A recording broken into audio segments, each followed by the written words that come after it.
Ата-бабамыз қашанда адамның байлығын, мәрттігін, кісілігін үйінің көлемі мен мал-мүлкімен емес, пейілінің кеңдігімен өлшеген. Қазақта пейілің кең болса, несібең мол болады деген нақыл бар. Өйткені кең пейіл елді ұйыстыратын, адамдарды таршылықтан құтқаратын қасиет. Өмірде талай бай үйлерді көрдік. Қабырғасы қалың, есігі биік, дастарханы толы. Бірақ ішінде жылылық жоқ. Келген адам жатсынғандай болады. Ас та бар, байлық та бар, бірақ қонақжайлылық жоқ.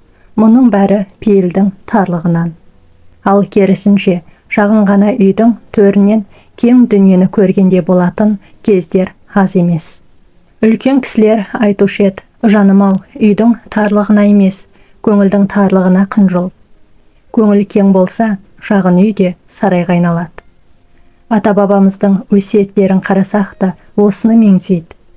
Қонақ қонған үйдің, қырықтың бірі қыдыр деген сөздің мәні де пейілдің кеңдігінен. Қонақ келсе құт, қазан толса берекет деп бекер айтпаған. Ол кісілер барымен базар болған, аз болса да алғысын алып отырған. Бір тілім нанды бөлісіп берсе де, соны үлкен мәрттік көрген. Көпті көрген қарияларымыз, балам, үйдің ауласын кеңейткеннен ештеңе шықпайды, егер жүрегінде орын болмаса.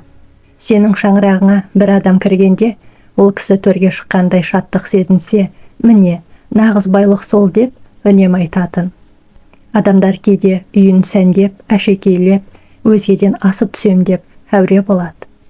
Бірақ егер іші суық болса, ол үйдің сәні сырт көзге ғана.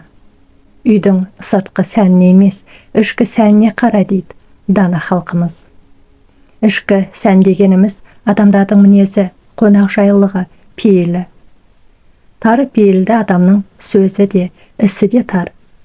Ол барды жеткізе алмайды, жоқты көтере алмайды. Кең пейілді адам болса, азын көпке жеткізеді, жоқтан бар жасайды. Жақсы адам елдің ырысы, кең пейілді кісі жердің тынысы деген де осыдан қалған. Ұрпаққа үлгі болсын дейміз бе, онда мына бір өсиетті естен шығармау керек. Үйің тар болса да, дастарханың кең болсын. Қолың қысқа болса да, көңілің кең болсын. Байлығың болмаса да, ниетің түзу болсын. Себебі шынайы байлық жомарттықта, шыншылдықта, кең пейілде. Ал кең пейілдің жемісі елдің алғысы мен жүректің тыныштығы. Үйдің кеңдігі уақытша сән ғана, ал пейілдің кеңдігі мәңгілік байлық. Көңілің кең болса, үйіңе сыймаған дүниенің өзі саған келіп құйылады. Халқымыздың ең үлкен мұрасы да осы кең пейілділік. Үйдің қабырғасы емес, иесінің пейілі адамды тартады. Кең пейілсіз кең сарай да тар көрінеді. Пейілі тардың төрі тар қапас. Жомарт көңілдің оты үйді жылытады. Көңілдің кілті пейілдің кеңдігі. Қонақтың ризалығы үйдің берекесі. Үйді сәндеген әшекей емес, адамгершілік. Дастарханның молдығы ниеттің тазалығынан. Пейілің кең болса, несібең еселенеді. Қабырғасы алтын үйде де суық пейілден жылу шықпайды. Тар пейіл байлықты да қадірсіз етеді. Жүрегі кең адам баршаға төрін береді. Үйдің биіктігі емес, иесінің кіші пейілділігі қадірлі.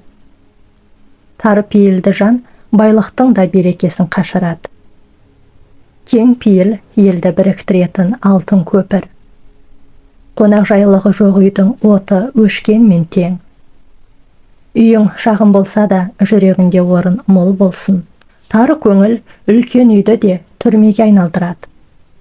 Кең пейіл елдің ырысы, шаңырақтың тынысы. Жылы сөз дастарханнан тәтті. Үйдің сәні қымбат жиһазда емес, кең көңілде. Қонаққа орын таппаған көңіл бос төрден қадірсіз. Пейілі мол адам елге жаққан шамшырақ.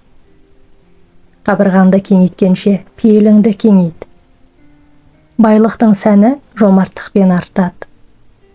Үйге кірген жанды риза қылу нағыз байлық. Кең көңілден шыққан ас құтты, тар көңілден шыққан ас дәмсіз. Жылы шырай қонаққа ашылған ең үлкен есік. Үйіңде емес, пейіліңді кеңейтсең, ұрпағыңа өшпес мұра қалдырасың. Үйдің кеңдігі көзге көрінер сән, пейілдің кеңдігі көңілге қонар нәр. Байлық пен молшылық адамды қадірлетпейді, оны қадірлейтін жүректің жомарттығы. Пейілі кең адамның үйінен қайырымсыз жан шықпайды. Қолың қысқа болса да дастарханыңды кең ет, өйткені ризашылық байлықтан қымбат. Үйге қонақ сыймаған емес, үй иесінің пейілі сыймайды. Кең пейілді адам жоқтан бар жасап, бір өзім наннан береке тудырады. Тар көңіл адамды байлығымен де кедей етеді. Жүректің кеңдігі елдің алдындағы абыройың. Қуаныш та, береке де пейіліңнің кеңдігінен нәр алады. Қабырғаң алтын болса да, ішінде жылу болмаса, ол үй бос қуыс. Кең пейілдің бір түйір асы талай жанды тойдырады. Үйіңнің төрі емес, жүрегіңнің төрі қадірлі. Пейілсіз байлық жаны жоқ дене сияқты. Жылы сөз айтқан жан дастархан жайғанмен тең. Байлықтың мәңгілігі жоқ, пейілдің жемісі ұрпаққа қалады. Үйің шағын болса да, есігің қашанда ашық болсын. Тар пейілді адам байлығымен емес, пейілімен сыналады. Кең көңіл өмірдің барлық ауырлығын жеңілдететін күш. Дастархандағы ас аз болса да, ықыласпен берілсе, ол молшылыққа айналады. Қонақтың батасы пейілдің айнасы. Қолыңнан келгенше емес, көңіліне шыққанша сый қыл. Байлықсыз-ақ қадірлі болуға болады, бірақ пейілсіз ешқашан. Жомарт көңіл адамды елге сүйіктетеді. Қымбат дастарханнан гөрі шын жүректен берілген қарапайым ас құнды. Үйіңнің сәнін қонақ түскенде емес, қонақ кеткенде білесің.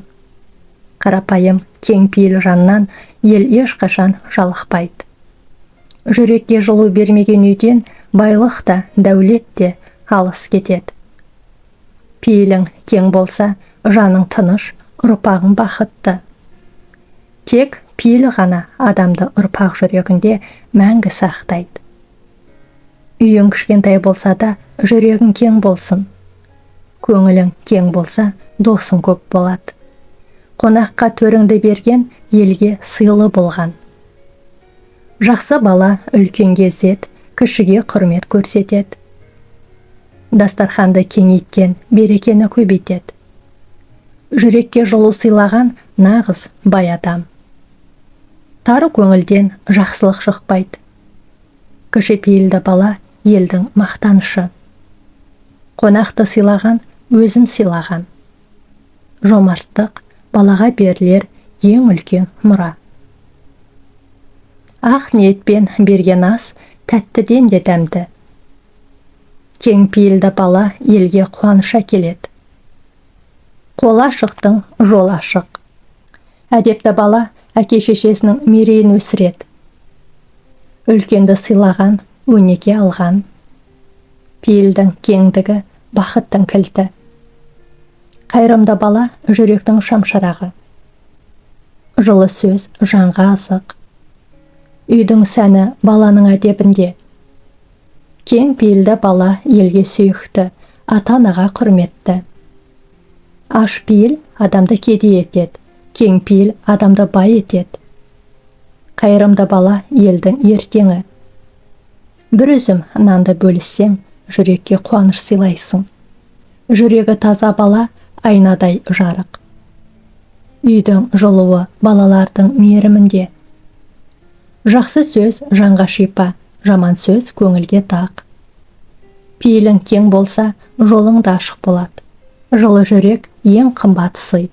Құрметті оқырмандарым, ана тіліміздегі арнаны қолдай отырыңыз. Сіздердің әрбір қолдауларыңыз арнаның дамуына үлесін қосады. Тыңдағандарыңыз үшін көп рахмет, аман сау болыңыз.